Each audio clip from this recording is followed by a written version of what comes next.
Alrighty, so to begin, you'll need a sharp, pointy kitchen knife. Take my chicken thigh out. I'm going to locate the bone. There's only one bone in the chicken thigh. That's what makes this job so easy. It's not like you're taking out multiple bones. You're just going to find where that bone is. And again, we've talked about this. Touch your food. Don't be afraid to touch the food.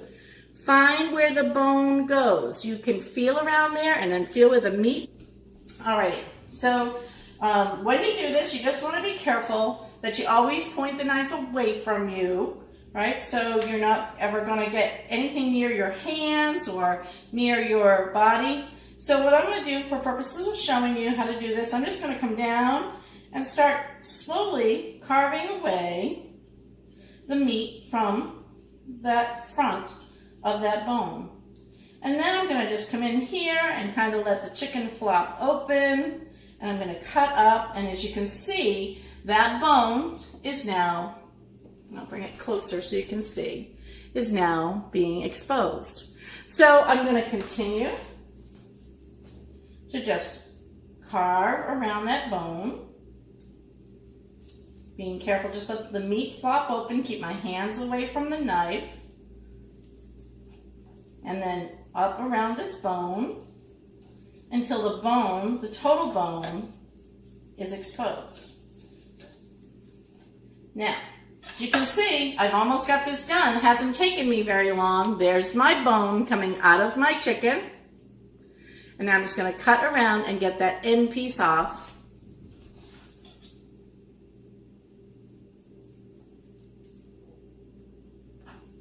Again, twisting and turning as you need to get around that bone area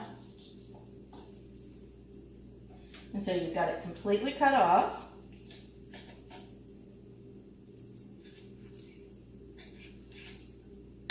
And voila! And again, don't worry that you didn't get every piece of meat because you're going to use that in stock. It's going to make a great stock.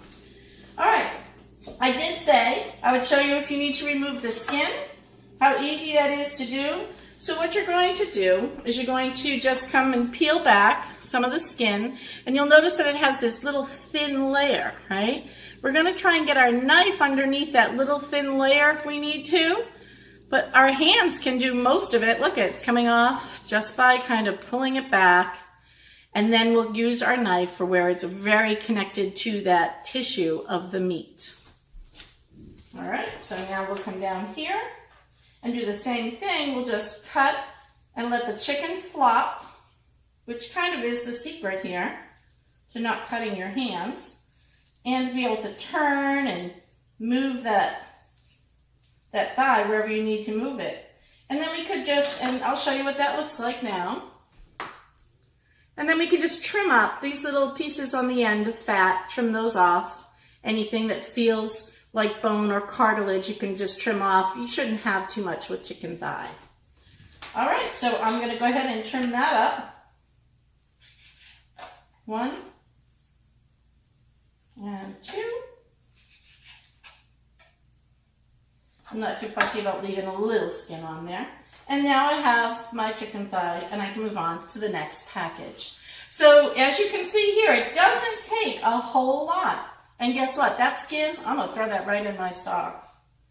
All right, now we're on to the next chicken thigh. So that was how to debone a chicken thigh. I'm going to get going on my last 8 pounds here, and then we're going to get them frozen so that we'll have chicken thighs for quite some time.